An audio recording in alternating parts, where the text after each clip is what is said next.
Welcome to the treasure trove of folk tales, a magical collection of stories that have inspired generations. Embark on a mythical journey with heroes, fairies, and enchanting creatures, opening the door to a world of imagination and emotion. Noureddin and beautiful Persians in the mysterious Persia, where the sun was burning the desert, and the marble citadels, sparkling with yellow light. There was a great god named Khakan. He was originally a pillar of the court, a profound, kind, integrity, and respected by the king. Life has two sons, Noureddin and Budruddin, while the Bedardin brother is hard-working. Gentle, soon entered the road. Noureddin brought in the fire of pride and freedom. Handsome, intelligent, hot-tempered, and adventurous. When Khakan died, the heritage was divided evenly. But inherently welcome, Noureddin wasted his part in the flexible parties, friends, and even fleeting love affairs with curled hair dancers, sharp eyes like a sword. Shortly thereafter, Noureddin fell into empty-handed scenes. Friends shunned, the door dissipated, but it was in the same way that fate was put in his hand, a fateful card. A meeting to change his whole life. One night, when walking away through the Baghdad market, Noureddin heard a stir in front of a strange trader. People gathered, crowded, whispered, "A beautiful girl has just been brought, as beautiful as Tiense, a treasure from the distant east." The other merchant was originally a slave trader, carrying an entourage. He led a girl wearing a purple silk, long black hair, like a night's dream, her eyes as deep as the Caspian Sea. Her skin was smooth and white, every movement exudes a lovely look. The crowd shouted, the rich scrambled to fall. But the girl is called the beautiful Persian beauty, keeping her coldness, not happy. Noureddin stood outside, was fascinated by that beauty, his heart flushed the empty rhythm. But how could a person like that he can buy a precious min show suddenly? The negligent trader, as if just wanted to get rid of the girl. Seeing that Noureddin recklessly advanced, all the last money was hidden in his pocket. The strange thing happened. The trader nodded immediately, not bargaining, giving the girl to him. The whole market was stunned. Someone laughed. This guy destroyed this death, bought the beauty and whether he could raise it. But in the eyes of the Persian beauty, flashed a mysterious light, as if she had waited for this person. That night, in the poor house of Noureddin, the girl took off the arrogant lair. She spoke in a clear voice like a stream. "I am the daughter of a noble family of the Persian, but because of the event that fell into the hands of human traffickers, he believed it was no coincidence that we met today."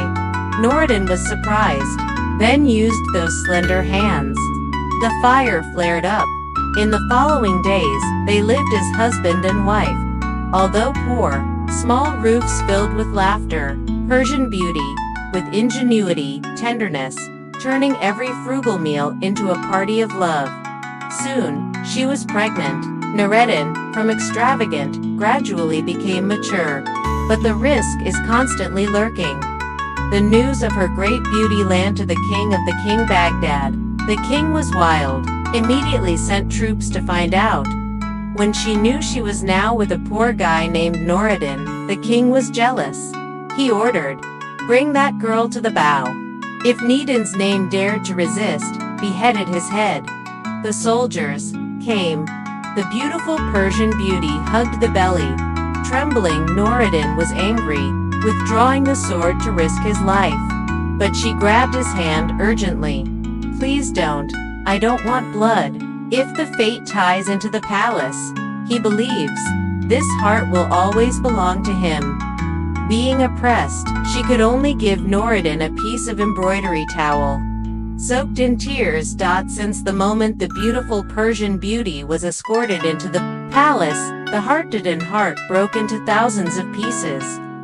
For days he sat quietly in front of the empty door, looking at the embroidery scarf she left. His hand tightened to bloody. Her smiles, eyes, whispering words were still royal in every corner of the house. But now only the sound of the desert's wind whistling through the small doorway. Initially, Noureddin sought enough ways to creep into the palace. He pretended to be a traitor. Then the mercenaries even once risked himself to blend into the group of offerings to the king. But the solid walls of Baghdad, the eye-catching guards like Falcon, made all his plots fail. Then, when the king ordered the arrest of the person who dared to offend the authority of Home True, that was him. Noureddin was forced to leave Baghdad. That night, under the silver moonlight, he wore a torn shirt, quietly walked across the south gate, only carrying his old sword, a towel embroidered with tears of his lover, and bloody heart.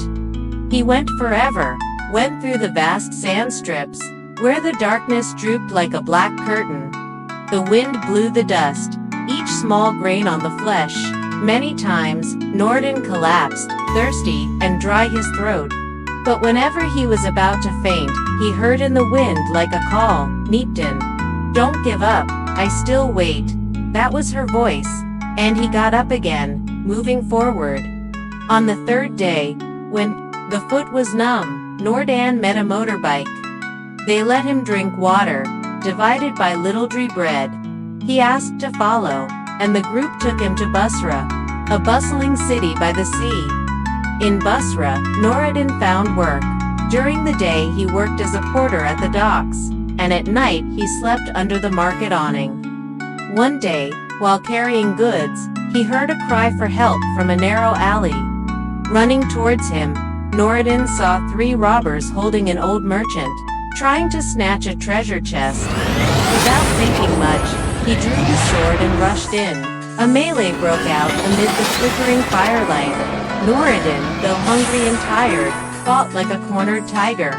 Finally, he killed 2 of them, and the remaining one fled in fear. The old merchant escaped, trembling, holding his hand. "Traveler, you have saved my life. I have nothing but gratitude. Take this jewel-encrusted knife. It is a family heirloom. It can protect you in danger." Noureddin bowed his head and accepted it. It was a mirror-like blade, the handle inlaid with green stones, carved with the image of a phoenix spreading its wings. The old man also said, "But remember, this weapon is not only for killing. It can also open the door to fate, when you know how to use it at the right time." A short time later, Noureddin followed a merchant ship across the Persian Gulf. But in the middle of the sea, the storm arose, and from the horizon appeared a fleet of black ships with skull flags, pirates. They swooped in, like vultures tearing apart their prey. The weak merchant sailors could not resist. All were captured and tied up, including Noureddin, the pirate leader. A big man with a thick beard and bloodshot eyes looked at Noureddin and sneered. "This guy is young. He must be worth a lot. Let's sell him at the slave market." Locked in the hold, Noureddin thought about death. But that night, when the robbers were fast asleep, he secretly used a jade-encrusted knife to cut the ropes, then released the other prisoners. They all rose up together. A fierce battle took place right on the waves.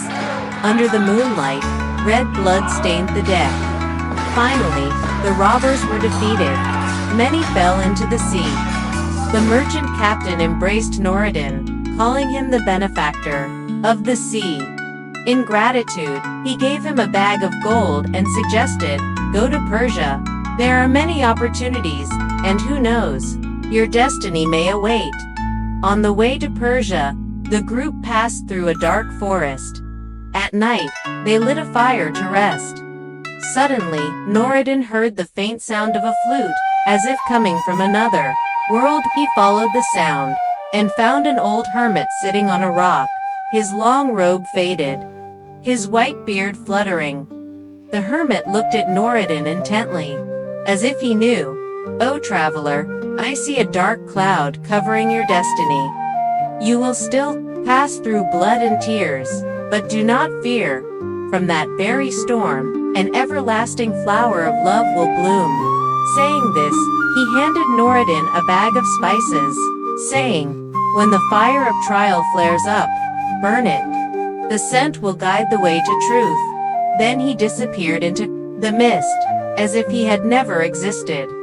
Finally, Noureddin set foot in a great city of Persia, where palaces rose like silver mountains. The market was brilliant with silk and spices, but in his heart, there was only one desire, to find his beloved wife. Every night, he sat by the riverbank, looking at the reflection of the moon, silently calling her name. The pain of loss turned the once rebellious young man into an experienced wanderer, his deep eyes, as if carrying the darkness of both the desert and the sea. It was at that moment that fate prepared a meeting for Noureddin, a door that opened to more dramatic events, right in the heart of mysterious Persia. Meanwhile, in the palace, the king was infatuated with the Persian beauty, but she always found an excuse to avoid him, using the excuse of being pregnant, so as not to serve the king. The child was born, a handsome boy, with bright eyes, exactly like Noureddin. The king saw it, and was suspicious, but she cleverly concealed it. "Your Majesty, this is the child of the people. Please consider him as the adopted son of the palace." Time passed. The boy grew up to be intelligent and filial. Even in the royal palace, he still listened to his mother, whispering about his real father, the wandering hero named Noureddin. 10 years later, Noureddin, after countless hardships, returned to Baghdad. He was dressed in tatters, and no one recognized him when he approached the palace. He saw a young man riding a horse, his appearance strangely familiar. Noureddin's heart tightened. The boy was his son. Through a dramatic incident, the father and son recognized each other. The boy secretly led his father to meet his mother. The reunion, in tears, under the cover of darkness and in the danger of being discovered, made their hearts tremble. However, the king soon learned of the matter. In a rage, he ordered Noureddin's execution. But when the people found out, they all rose up in revolt. The Persian beauty belonged only to Noureddin. The king had taken her away. Now he wanted to kill an innocent person. Faced with the pressure, the king was forced to give in. He gave Noureddin an official position, allowing the whole family to reunite. Noureddin and the Persian beauty finally lived together. Their son became the pride of the capital, but in her heart, she still felt uneasy. True love is only proven after storms. Without those hardships, how could we fully understand the value of this affection? Noureddin smiled, holding her hand. "Even if the heavens and the earth change, I will not let go of your hand." And so, the story of Noureddin and the Persian beauty ended with a sigh mixed with joy. But Scheherazade did not stop there. While the king was still immersed in sweet emotions, she smiled softly, her voice as light as the wind. "Your Majesty, love can save people from the abyss. But sometimes it is desire and lust that push people into a dangerous spiral. If your Majesty wants to know what happens when a mortal unexpectedly enters the royal court and accidentally falls into the heart of the most powerful concubine, please listen to the next story. The story of Abu Hassan, Ali EP, Beca and Khalid's concubine. The tale has come to an end, yet the magic of these legends lives on in your heart. Keep dreaming and spreading the wonder.